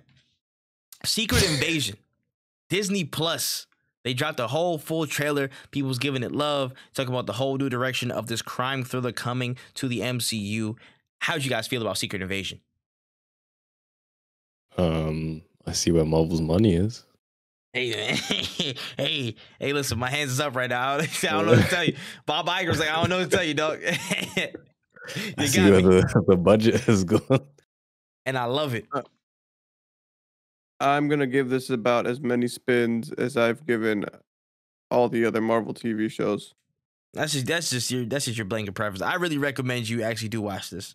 I ain't gonna lie. If there was one, I would say this or Loki, but that's just me. No. This guy, I respect your vigor. I don't have 7 hours for what could have been a movie. I'm good. That's crazy. But if it's a movie that's over that's somewhere in the ballpark of 3 hours, you mad? You think I like 3-hour Marvel movies? You're making a bold claim. If it's a 3-hour movie, it's got to be gas, and I have yet to see an amazing.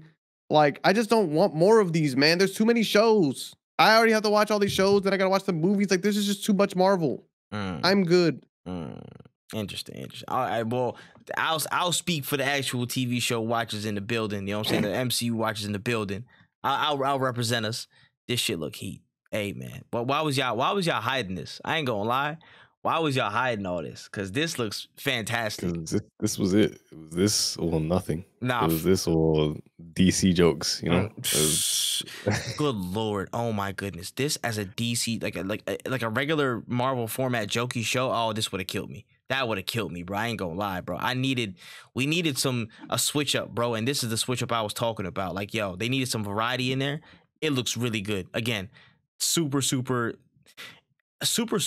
interesting adaptation to be a super crime, like a crime political thriller type thing where, like, yo, like you don't know really who's among you.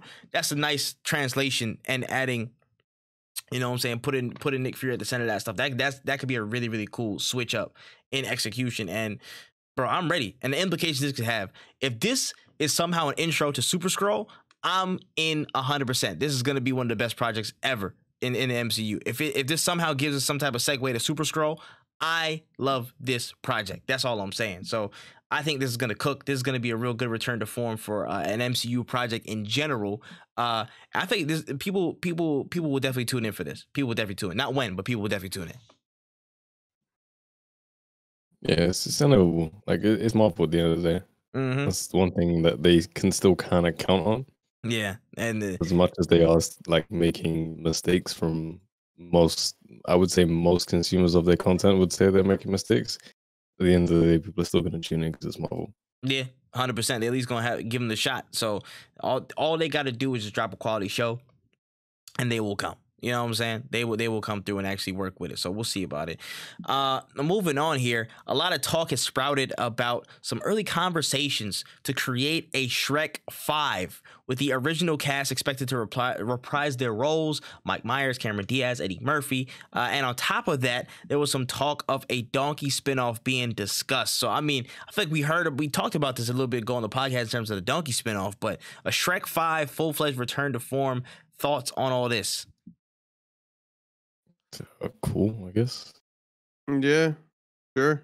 I honestly haven't watched all of the Shrek movies. But I'm not against the new one, I guess.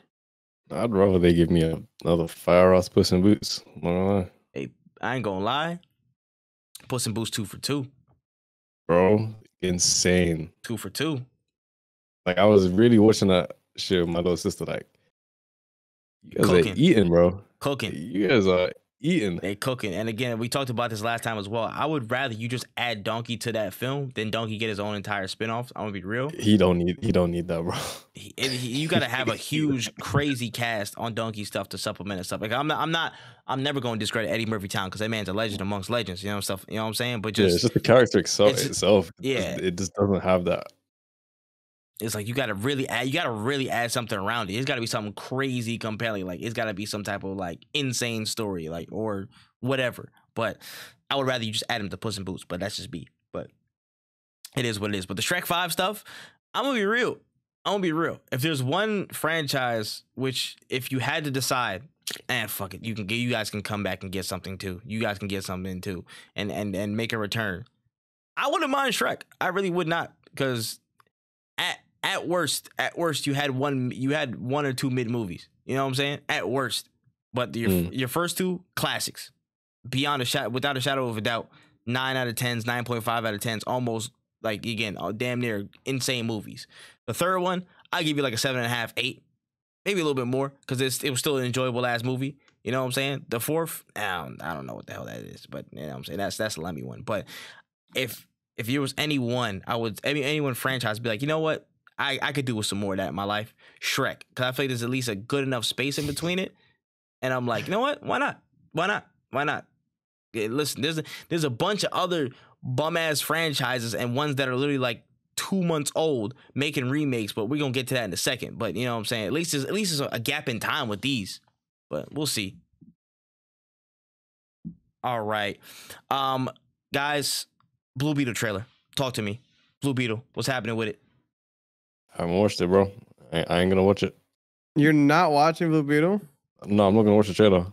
Ah, yeah. You did say so. King is very much anti-trailers. He doesn't like them for movies, for TV shows. He doesn't like them on the back of trucks. He doesn't like them to live in. But I did create them. What the hell is this? Green X and trailer? What do you mean? I did see it. Like, I don't want to segue here, but I just feel like trailers nowadays is just, the strategy for trailers is just all over the place. Yeah. I can agree with that. I can definitely agree with that. I 100, before I started this podcast, I was also anti-trailer, but Tripp put them on the notes, so I watched them. Yes. I am not.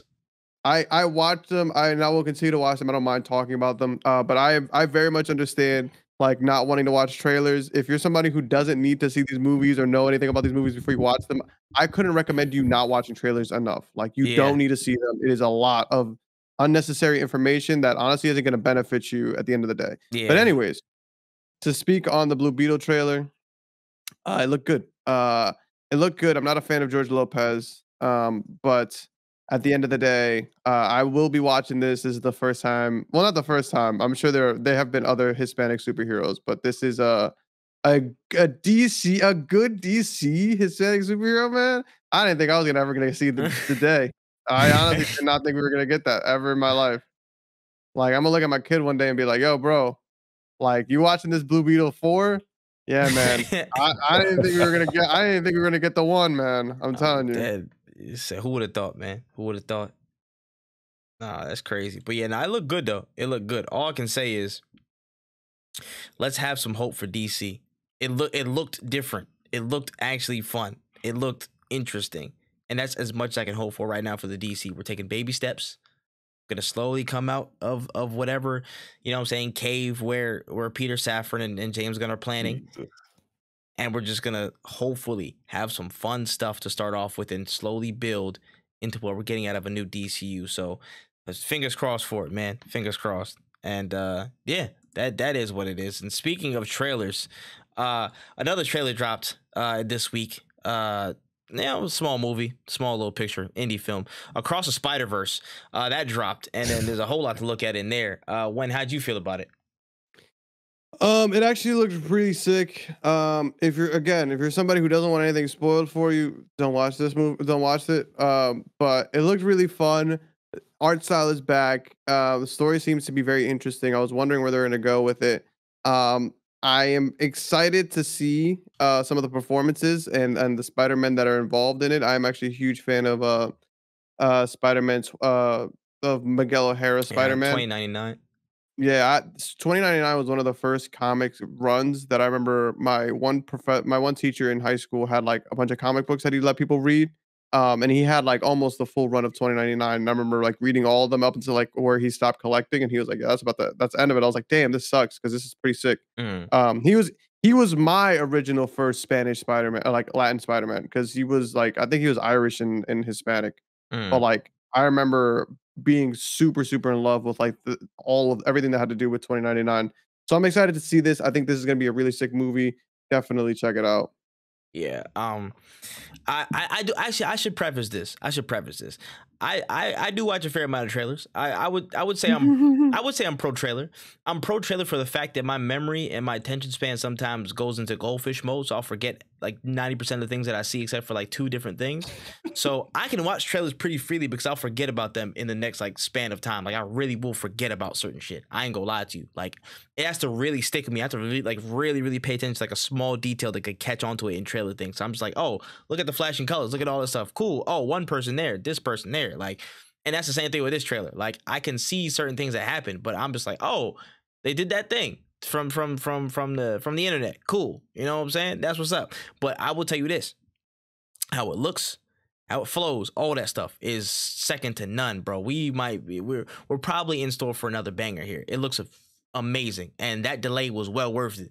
I think it will be well worth it because it looks unreal. Again, just how everything is set to go. We're set to see a lot of different Spider-Men and Spider-Women and Spider people in general, and it's gonna be a dope thing to see. I'm gonna have a fun time because, you know what I'm saying, Spidey up there. Spidey really one of them ones, so I'm excited. Hands down, I'm excited. Look at Spidey go. Listen, it's gonna be heat. When is I have, if there's any IP right now in terms of superheroes that I have faith in fully, it's Spider-Verse films. I feel like have the most confidence within me. Like I almost always I'm like, yeah, I can back that to be at least like an 8 out of 10, a solid movie, if not one of the best things you've ever seen. So solid stuff. I'm with it. Let's take a little bit of a detour here in terms of the trailers and talk about superhero fatigue. So James Gunn spoke on the concept of superhero fatigue this week with Rolling Stone and stated that yes, there is such thing, but it has nothing to do with the superheroes themselves, but with the lack of story and emotional connection at the heart of a superhero film that keeps you fatigued. And he just went on to talk about how, you know, a superhero just kind of like, oh, you're just punching different things and going from point A to point A, you know, point A to point B with no real connection to anything else beyond it. So thoughts on that point of view? I was wondering if he was taking shots at Black Adam. I ain't gonna lie to you. I was wondering. Oh, really? I don't know. I was guessing. I'm like, yo, bro. Hey, listen. You know what I'm saying? Dwayne can hear you, bro. Like this, you ain't gotta go crazy like this. That's an interesting one. I kinda get what where he's coming from. saying, Yeah.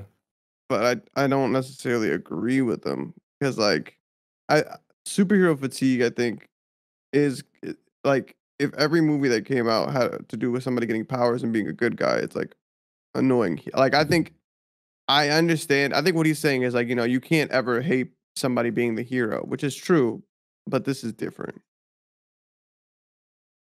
I'm about to say, how so? Like I feel like superheroes and heroes in general is different. Like for example, Dominic Toretto would be considered the hero of his franchise, right? Like it's very. I mean, those are essentially fucking superhero movies. Yeah, So nah, that's not he's the I'm best about to say example. he's definitely a superhero. I don't know what you're talking about, but that's beside the point. Yeah, but like what I'm getting at is kind of just like there is a valid. There's a valid like feeling when you go to the movies and it's all superheroes and you're just like, I don't want to watch anything. I want a more human story. And I guess if you did a Tony Stark movie where the homie was like going through his drinking problem, that'd be a very different look, right? But you don't get that. And we don't get those real human connections.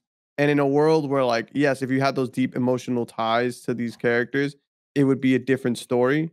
But like unless his company's gonna start making them, as of right now, a lot of these stories to me are very similar, and I'm very tired of heroes. Damn. I was like, King, how you feel about that? Kind of. Yeah, I kind of agree with what Wendy's saying, to be honest. Like, there's a space for these different stories, but I haven't seen it. Yeah, no, I get it. I get it. But I feel like if it's definitely a weird corner to be in, honestly. I feel like it's definitely a percentage breakdown of just like, okay, seeing an actual superhero thing and like you just automatically get those connotations in your head of what a superhero film is or could be or blah blah blah. But I feel like at the end of the day, it does mostly, I wouldn't say entirely, maybe like 40%, you know what I'm saying, of it is mostly tonal difference and how you approach an actual story. Like I feel like what makes the Marvel formula is no matter what superhero you put in or what setup it is, it feels the same in terms of tone. It feels pretty similar in terms of tone. Or it's like, okay, certain characters, the quips, one-liners, blah, blah, blah. It shows up in a lot of different areas. And a lot of situations kind of pop up in a similar way. Like, you know, okay, this enemy's here, or this enemy was a byproduct of your actions here, blah, blah, blah. And you got to go stop this person. You know what I'm saying? You got your friends there who don't have powers and see you. There's a lot of similar setups. And sometimes there isn't enough of a tonal difference or, again, the emotional connection to create a different distinct situation. Like, yo, this is like, oh, this is Miles Morales' story. Like, oh, this is not just that regular Marvel cookie cutter formula. This is actually a specific character story or something like that. You know what I'm saying? Like, so I get what you're saying with when you see a superhero film and just on the surface level, you see superhero, you're like, oh, damn, here we go again with this shit.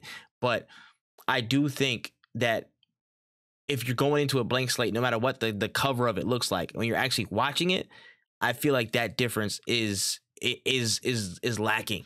That's what it is. Like the ability to actually tell a story and have an emotionally connected thing.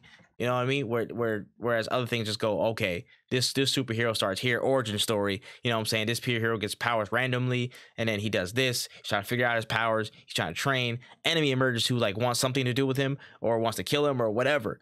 And then, you know, that happens. Loved ones get attacked. You got to figure something out. End of the day, sunny thing in the background, end credits, post credit scene. You know what I'm saying? Like there's an actual, it feels like sometimes it's just you're looking at formula, or either you're forced to look at the formula or you're enjoying an actual narrative because it's stronger than whatever conception of formula you can think of. You know what I mean?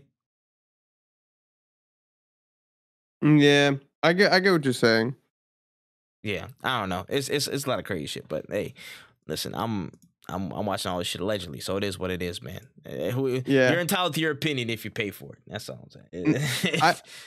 I get that. I to this day feel like for superhero movies to be taken more seriously, you're gonna need to start seeing very much different,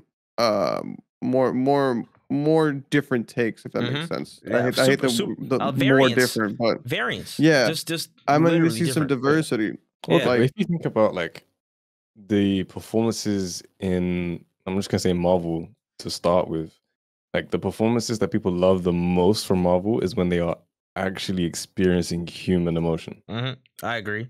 That's why people cling to Iron Man so much. They're like, yo, Yeah. like, they really established he is a very human person. Like he is, again, he's a douchebag. He's you know what I'm saying, like arrogant, all that stuff. But that's human emotion, and then Again, he that said was that built early. over time, Yeah, it's true. which is something like, how people are, they're quick to forget, Yeah, that was built over a long series of films. Because if you watch number one, you get like a little glimpse of it, and then you get to the end, and it's like, damn, that's who this guy is now. So I don't know. I think we're just in that weird transition period across the board in terms of like what people are doing with superheroes, and it will pick up eventually. No, I can definitely agree with that. I feel like, especially now, because again, remember like probably like a year or two ago, a lot of Marvel projects getting pushed out. And then now it's just like, okay, barely anything's getting pushed out in terms of like, or at least the rate of releases have at least gotten significantly slower over this past, 6 to 8 months. I think people are starting to reframe things, and like, whether it be because of the impacts of COVID or whether it be whatever, people are reassessing and they're trying to figure out, okay, what's the right way to put this, or what's a unique take and spin. So I think people are figuring it out, but it's just going to take some time to get out of the muscle memory of putting that same type of format or the same brackets and trying to break out of that mold and make something that is significantly different than what people know. Man, So yeah, I mean, we'll figure it out, man. But yeah, hey man, we don't make this movie shit, but consult us, man. You know what I'm saying? You know the email. You know the email. Real shit. All right. Had some big news that hit our feeds. Edgar Wright, man. One of my favorites, is fully back with Scott Pilgrim versus the World, but this time as an anime based on the series, and that was announced as heading to Netflix, but with the additional couple of bombs that the entire original cast of the film is coming back to voice their characters in the series, as well as having new songs from Anna Managuchi, who was in the OST for the game, created the OST for Scott Pilgrim vs. the World, the game. A lot of dope music that came from that side. So I am very excited. But how do y'all feel about this? This actually sounds really cool. Yeah, I'm actually really excited for it. I think it's gonna be super dope. I'm a big fan of the Scott. I mean, I feel like most people are big fans of Scott Pilgrim. I know some Scott Pilgrim haters.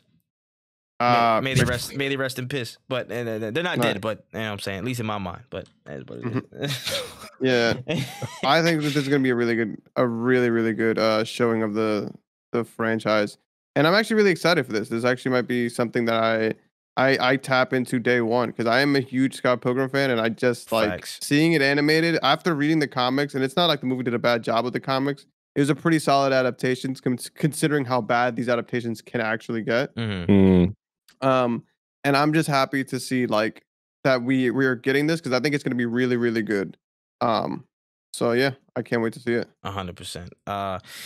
Again, just having the entire cast to sign back on, like, yeah, let's get it, let's do it. That's a big plus for me, because again, I absolutely adore this film and everybody that's a part of it. It was such a very just memorable film in general. I'm sorry, there was just so many dope performances from everybody, bro. I ain't gonna lie, like there's just the synergy within that cast was really, really dope. I'm sorry, like I fuck with it. I fuck with it too much. So having that level of continuity is such a big plus. Edgar Wright's, you know what I'm saying, at the helm. He's overseeing it directly. And I'm pretty sure this is something that he's wanted for a long time, because I remember there was like a pilot for like some animated show for Scott Pilgrim, but that never came to pass. And, you know, now he's back kind of second time around actually making this happen is really dope. The whole cast is there. Anna Managuchi's there, which some dope music is going to come with it, with the OST and the original soundtrack stuff. So I'm ecstatic. I'm ecstatic. This is gonna be a day one watch. This is gonna be day one stuff. Like this is damn near guaranteed solid stuff. It's usually a very, very good sign when a full cast decides to come back to a project. 100%. 100%. Even people who didn't have to, like, what Chris Evans didn't have to say yes at all. Chris Evans wasn't like, he wasn't the person we know now when that movie was made, and that's what's kind of crazy. They're like, no, I love doing that so much. Please bring me back. His character was fucking hilarious. Oh my gosh, that's definitely one of my favorite characters. Just it might be in general, bro. Oh my goodness, that shit is too funny. I want to have 8 stun doubles just for random shit too. I can't even front. Should be lit. Say, all right. Moving forward here. Last story of the trailer trove. For fuck's sake. Oh my goodness. Disney are double dipping in let me get this right. Disney are double dipping for the dinero, as Dwayne Johnson and Aldi Carvalho will be coming back as Maui and Moana in a live action remake of the Disney feature film. So The Rock had a whole breakdown video on some of the inspiration behind the film and doubling down on the project going live action. So thoughts on Moana going into live action? Stop this nigga doing cyclists. Respectfully. Yeah, I mean, like, nah, I'm good. I don't like, I'm not gonna lie to you. I don't even know who these live action Disney movies were for, outside of like what is it, copyrights. Like I feel like that was the main purpose for those. Yeah, just so that they keep ownership. So like being like, oh man, I get to see The Rock. Like I don't know. This isn't a copyright thing, because like at the end of the day, this is nowhere near up for copyright. This joint came out like 4 years ago. What the hell? Yeah, I don't know who this is for. I understand, like, maybe it's just like we want to get The Rock while we can, like while he's young, so like we don't have to worry about 50. I know, but they're like young in Simone years. Yeah, I guess so. Young and Rock here is like we want to get him where he can still go get jacked real quick. While he's still the boulder. Exactly. So like I understand like because if they wait long and the Rock unfortunately like age time doesn't discriminate, like we lose him or whatever, they're like, who are we gonna get to replace him? So they're like, we want to lock this down. But again, I always thought that the purpose for these live actions were just to renew the licenses. So I really genuinely am confused as to why we're doing this when there's no way that that's coming up. Like I didn't think y'all cared that much, to be honest. One of my personal things is my theory is this was a personal endeavor from Dwayne Johnson himself to make sure that he's seen in a wig on feature films, just to know what people just to remind people what it was like back in the day when he had that hair flowing on me. Christ.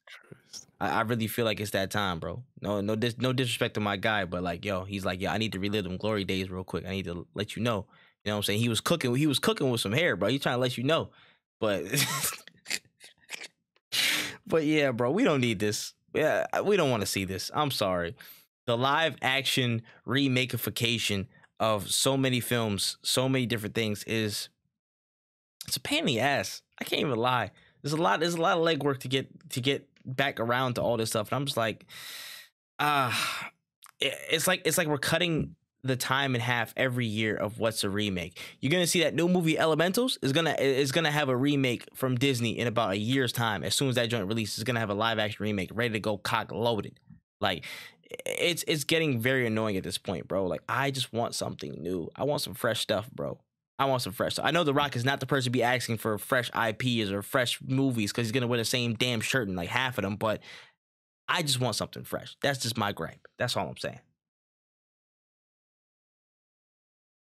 All right, let's move on to this last story here before we get up out of here. Our main story. Listen, this was actually an interesting one to talk about because this one's been brewing in my head for a little bit. I ain't gonna lie.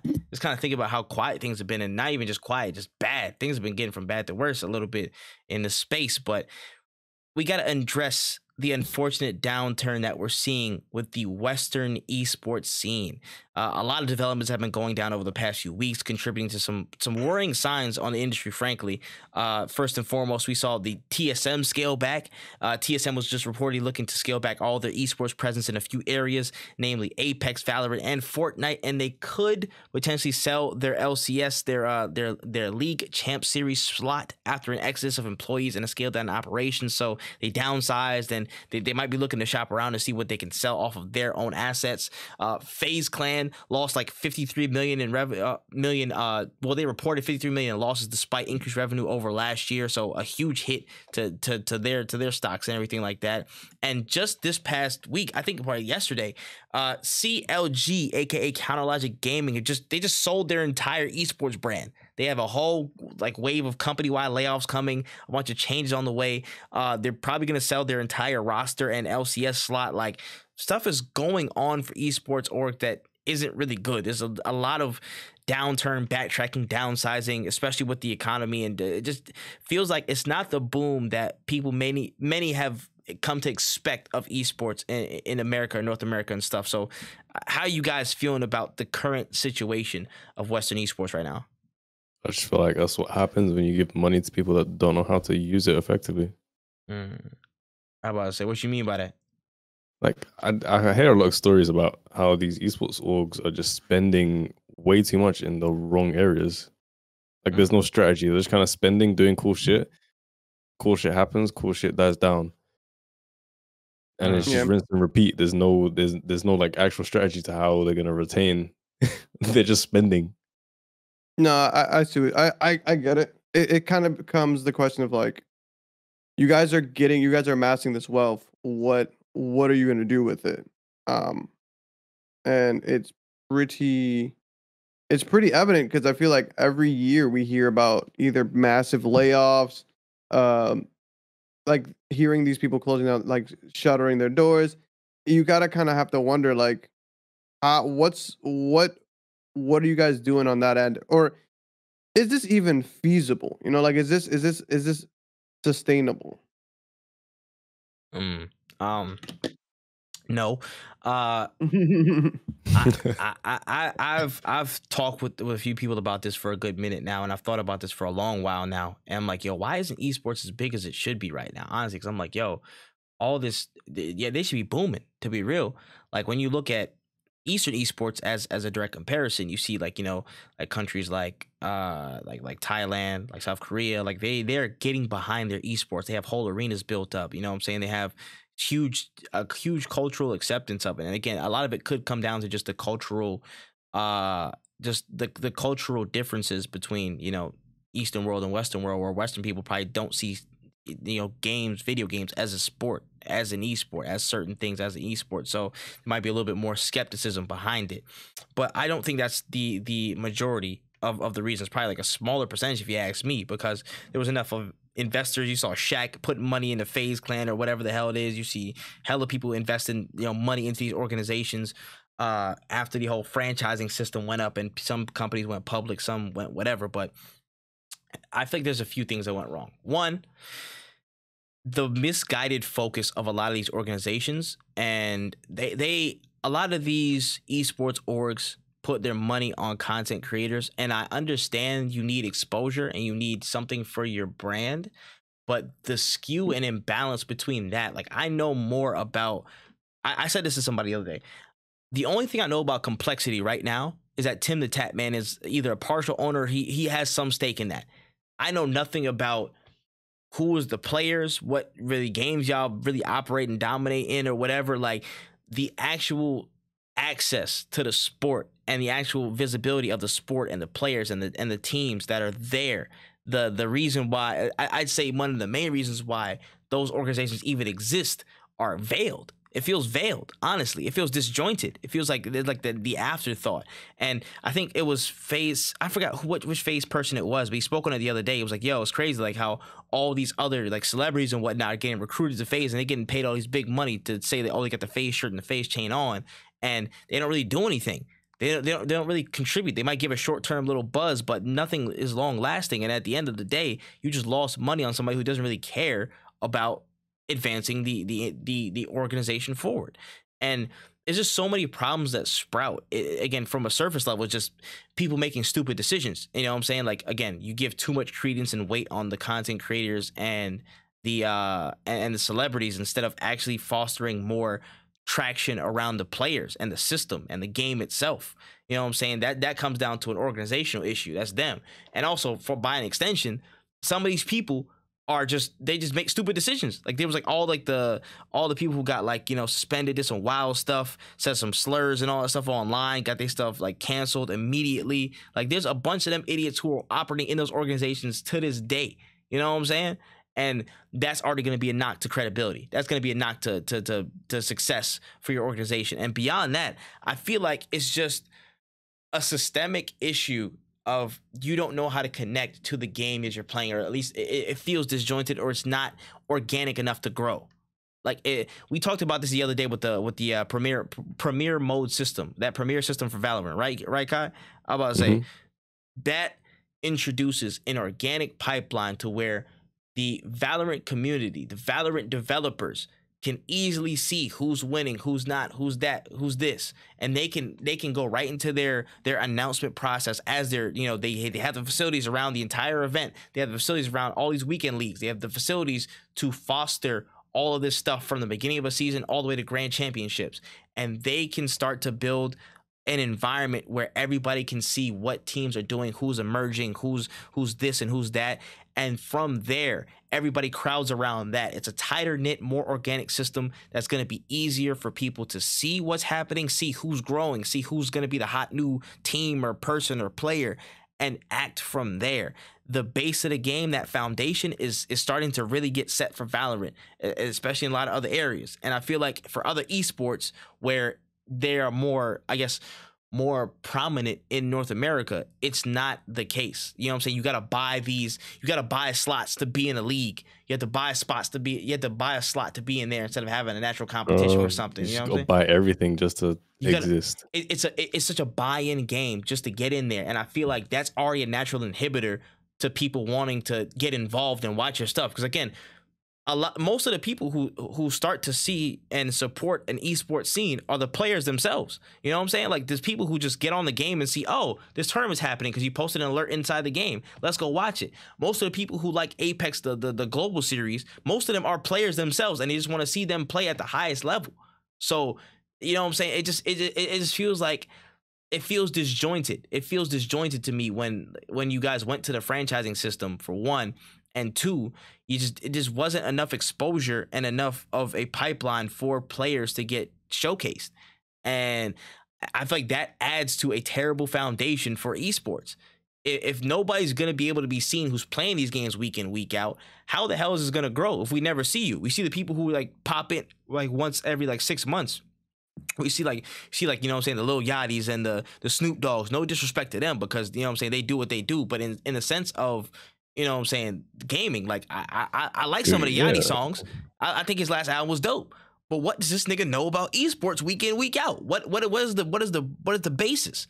And again, we've said this time and time again. If you don't have that solid foundation of organic community that can naturally grow, you're only shooting yourselves in the foot. You're gonna build a foundation that's rotten to the core, and it's gonna fall apart at some point. And I feel like that's what American esports was. It was like a gold rush moment when the franchising came around, all that stuff, like, oh yeah, they got to go to a certain city. We're gonna buy them up. We're gonna have these shares. They're gonna be there, and we're just gonna sit and wait and see what happens as it naturally grows. And I feel like the level at which people invested got ahead of how fast the foundations in many of these esports can get established, in terms of who you can bring up, how connected it is to the audience and the player base, and what it can actually do in execution. And I feel like a lot of that got lost in the sauce. Like, you know what I'm saying? Even some of the legacy ones, I don't even know what the state of COD is right now. You know what I'm saying? After Scump retired, I have no idea what the hell going on with the esport. And I feel like it's weird to me, because I feel like that it would always pop up. You know what I'm saying? Like, you could, it's different. Yeah. It's just different. Yeah, man. I mean, I think it was kind of inevitable that there would be a crash. Didn't know when. Mm-hmm. Now we're seeing it. You see how it's not even a shock. Like, it's headlining. It's not. But it's not a shock. Yeah. And I think that kind of just explains the situation. Mm-hmm. It's like, what did you expect asking, like you want all of this, like they want to push all of this money into it, and then like they want to gatekeep it, and then they're like, okay, we're not making money. It's like, you're not gonna make all those fucking, we're not gonna make all that money back just on tickets, bro. Like, esports is not that big yet. Yep. Yeah, I think it was one of those, like, a gold rush where there wasn't just much gold, and like, and there's money to be made, but you guys worried about the money and not about building it out. Like, you can't, you have all these people like trying to get the money out when like there's just not much to be there. You know what I'm saying? Like, facts. There should have been more esports pop-up events. Like, they should have been trying to create a bigger community outside of just like people who want to watch competitive gaming. Like, me personally, I got into Overwatch League because I played Overwatch competitively, but I know a lot of people who played Overwatch. And by competitively, I mean just playing comp. Like, I just played comp all the time.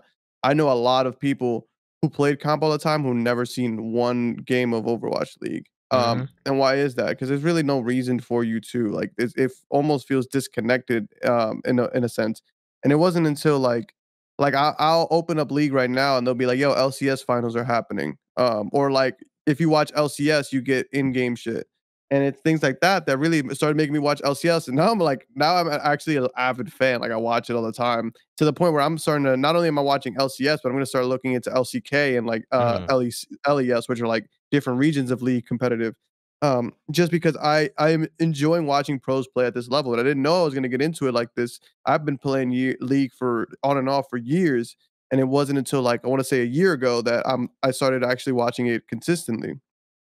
And the reason is because like League kind of made me want to watch it.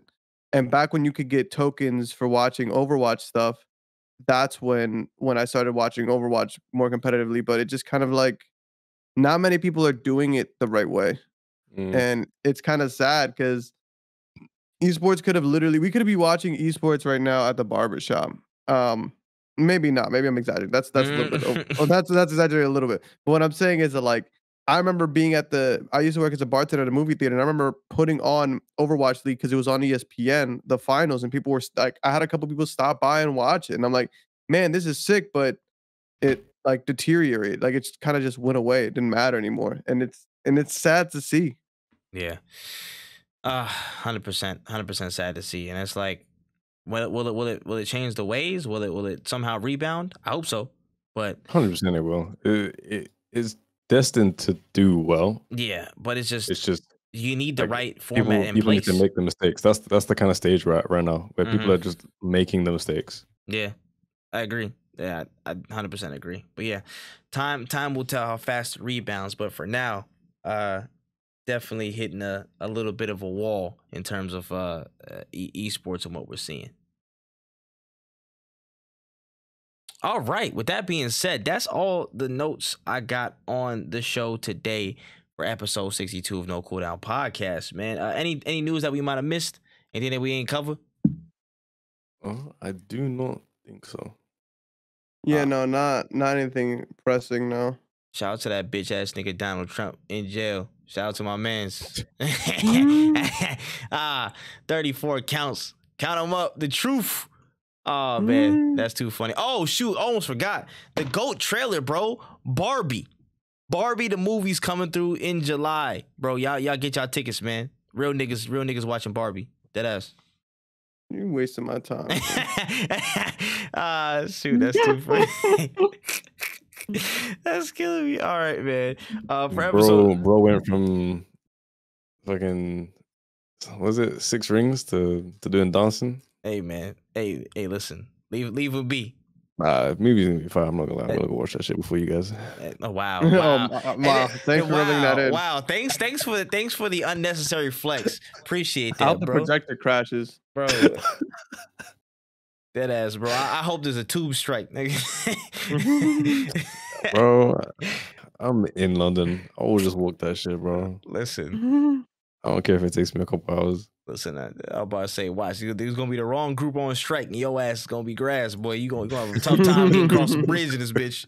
The teacher strike gonna go down. It's gonna be a wrap for you. I'll tell you that. Oh, shoot. All right, but for this episode, let's get some closing notes. When we'll start with you. Before we get up out of here, go ahead and say something to the folks at home. Make sure you drink your water. Make sure you work on that backlog, and remember, it's not that serious. It's not that deep. It's not that deep. I hear it. Kxng, your closing notes for this episode. Same as my openings, bro. Do your best. Listen, doing my best, bro. Doing your best. Oh, shoot, man. My closing notes is, man, just rate us 5 stars. You know where to find us. I'm super tired. I'm not gonna go through the whole thing, but just No Cooldown Podcast. Just search the best you can on all these platforms. Rate us 5 stars. Share us around. Make sure we get up in that algorithm and stuff. Because listen, we're getting up there, man. We're getting up there. I'm trying to hit 1 gajillion subs by the end of the year, bro. Who got me? All right. Let's get that rolling. But for real though, appreciate you guys for tuning in and listening. We'll be back next week with some more news and all that good stuff. And yeah, be a Barbie girl in a Barbie world. Love yourself, drink your water. And yeah, for episode 62 of No Cooldown Podcast, that's been it. But we are out of there.